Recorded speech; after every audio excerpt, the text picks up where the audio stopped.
दोस्तों, आज हम महाकाव्य एवं खंडकाव्य के बारे में आपसे चर्चा करेंगे, जो अक्सर आपके एग्जाम में पूछा जाता है। तो आइए आरंभ करते हैं। जैसे तुलसीकृत रामचरितमानस एक महाकाव्य है। इसमें भगवान श्री राम के जन्म से रात तिलक तक की संपूर्ण घटनाओं का विवरण है। जैसे राम जन्म, भरत मिलाप, चित्रकूट सभा, सीता हरण, राम रावण युद्ध। इस प्रकार तुलसीदास जी ने सर्गबद्ध तरीके से संपूर्ण कथा कही है, तो ये महाकाव्य हुआ। अब खंडकाव्य देखते हैं। खंडकाव्य में अगर सिर्फ भरत मिलाप या सीता हरण या लक्ष्मण शक्ति का वर्णन होता तो वह खंडकाव्य होता है। खंडकाव्य में जीवन के या किसी ऐतिहासिक कथा का अंश या खंड को प्रस्तुत करना खंडकाव्य कहलाता है। दूसरे तरीके से समझो, जैसे महाभारत एक महाकाव्य है और रामधारी से दिनकर कृत रश्मि रथी एक खंडकाव्य है। इसमें महाकाव्य के एक अंश पात्र दानवीर कर्ण के बारे में बताया गया है, तो ये खंडकाव्य है। अब देखते हैं महाकाव्य और खंडकाव्य में अंतर।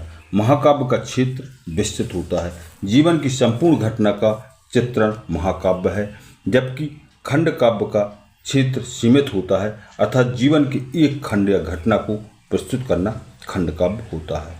महाकाव्य एक सर्गबद्ध रचना है। जैसे तुलसीकृत रामचरितमानस में बालकांड, अयोध्या कांड, किष्किंधा कांड, सुंदरकांड, लंका कांड, उत्तरकांड। इस प्रकार महाकाव्य में सर्गबद्ध तरीके से संपूर्ण घटना को प्रस्तुत किया गया है, जबकि सिर्फ अयोध्या कांड की भरत मिलाप या चित्रकूट सभा को प्रस्तुत करते तो यह खंडकाव्य होता। महाकाव्य की कथा ऐतिहासिक होती है, जबकि खंडकाव्य एक महाकाव्य की सहायक कथा होती है।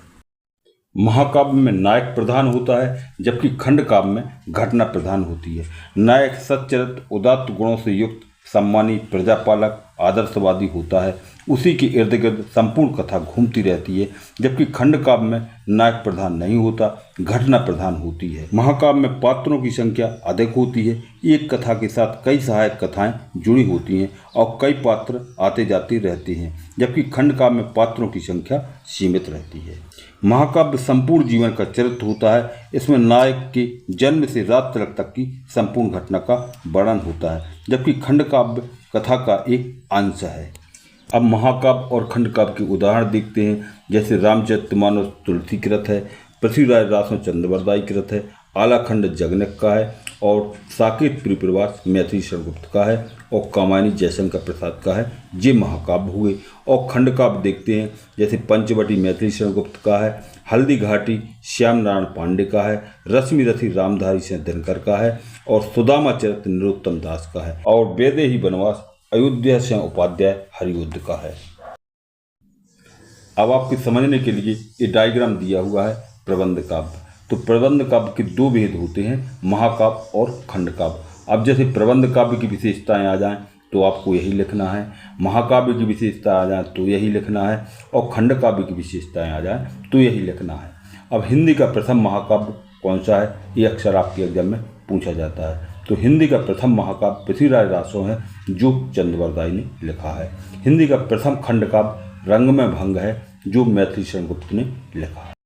अब देखते हैं, जैसे महाकाव्य और खंडकाव्य क्या है, ये भी अक्सर आपके एग्जाम में पूछा जाता है। तो महाकाव्य जीवन की संपूर्ण घटना को एक क्रमबद्ध तरीके से विस्तृत रूप में काव्य रूप में प्रस्तुत करना महाकाव्य है, जबकि खंडकाव्य जीवन की किसी एक घटना या खंड को रोचक ढंग से संक्षिप्त रूप में काव्य रूप में प्रस्तुत करना खंडकाव्य है। दोस्तों, वीडियो पसंद आए तो लाइक और सब्सक्राइब करें और अपने दोस्तों को शेयर करें। धन्यवाद।